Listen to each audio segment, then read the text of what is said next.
Ja sam pre 2007. godine bio potpuno drugačiji čovek. Neuređenost grada mi nije puno smetala. Valjda dok si tinejdžer naučiš da živiš u tim uskim uličicama, ne smetaju ti parkirani automobili, ne smeta ti šut. Deluju ti zanimljivo građevine koje imaju puno nekih stepenika. Čak i dok sam radio u Udruženju studenta sa hendikepom, organizaciji koja okuplja ljude koji imaju energije i snage da nešto promene u okruženju, nisam probleme shvatao kao svoje. A bilo je dosta prepreka. Jednom prilikom sam sa osnivačem udruženja Vladom Ćukom odlazio na važan sastanak u građanske inicijative.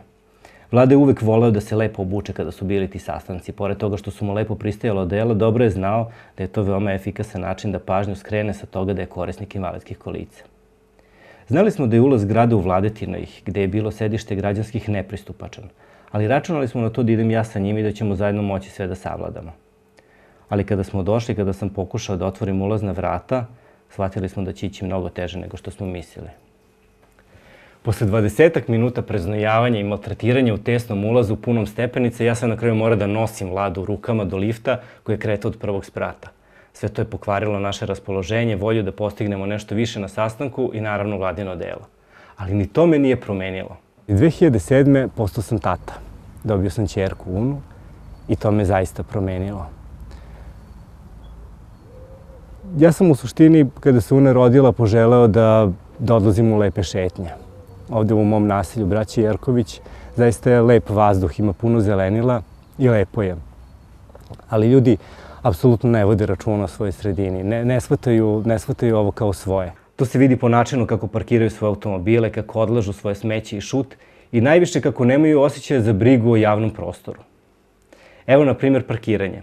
Dva tipa parkiranja me izbezumljuju. Varijanta kada se parkiraju tako da ne ostave prolaz za prolaz trotoarom i varijanta kada se parkiraju na pešački prelaz. Smeće i šut su posebna priča. Često mi se dešavalo da sam morao nogom da pomeram stare cevi bačene pored kontejnera kako bih mogao da prođem sa Unom u kolicima. Ulazak i izlazak iz prodavnice kod kojih su se vrata otvarala na spolja, koje su ispred ulaza imale par stepenika i slični problemi, naravno da su kvarili naše lepe šetnje. I ne samo šetnje. Dom zdravlja u našem naselju počinje od prvog sprata, bez lifta. U svakom od tih trenutaka sam se setio Udruženja studenta sa hendikepom i Vlade i shvatio da su njihovi problemi postali i moji. I kao i oni, osjetio sam potrebu da to okruženje menjam. Počeo sam da podižem brisače na automobilima koji su nam potpuno blokirali prolaz, pozivao sam đubretare da odnesu šut koji je bio nemarno bačen pored kontejnera. Postao sam čak i predsjednik kućnog savjeta kako bi konačno u zgradi skupili novac za popravku ulaznih vrata. I nekada sam se osjećao dobro, a nekada i ne. Kao onaj nevidljivi čovjek iz kampanje Vidljivo bolje. Da li ste gledali onu reklamu kad nevidljivi čovjek ubacuje smeće bačeno sa prozora u kontejner? I kada sam se upitao zašto se ne osjećam dobro kada istina je radim nešto dobro, shvatio sam da to nije dovoljno. Nije dovoljno da jedan ide i ispravlja ono što ne valja. Nijedna gradska služba neće reagovati na poziv jednog.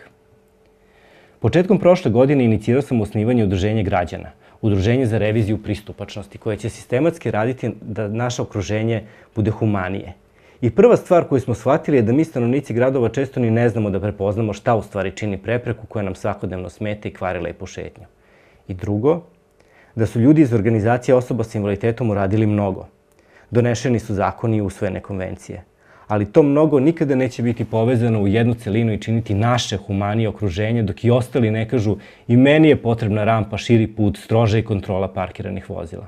Dok smo analizirali situaciju pripremajući se za ovaj projekat, shvatili smo da usvojeni zakoni ostaju mrtvo slovo na papiru, sve dok ne postoji neko ko će da povisi glas i ukaže na to da se zakoni ne poštuju. Ovo je odlična prilika da kažemo hoćemo i mi da radimo na pristupačnom okruženju, jer se to tiče i nas i naše dece. Da se organizujemo kao lideri. Da roditelji sa decom, ne kao masa u nekoj političkoj kampanji, kažu da je nama bitno da živimo u pristupačnom okruženju, da nam je to važno. I nije potrebno mnogo. Pozivam vas da do kraja aprila pošaljete fotografije prepreka na koje vi nailazite na Podignimo rampu @Srbiju pokretu.org ili da postavite na Facebook stranu Podignimo rampu. Nakon toga ćemo organizovano podeljeni u 6 timova širom Beograda odabrati po jednu prepreku koju bi bilo najbolje ukloniti. Zatim ćemo zajedno sa timovima studenta tehničkih fakulteta pronaći najbolji način da se tokom oktobra oni i uklone. I ono što je najvažnije, uklonit ćemo jednu ogromnu prepreku. Onu koja je u nama. a to je mišljenje da ne možemo da promenimo ono što nam smeta u našem okruženju.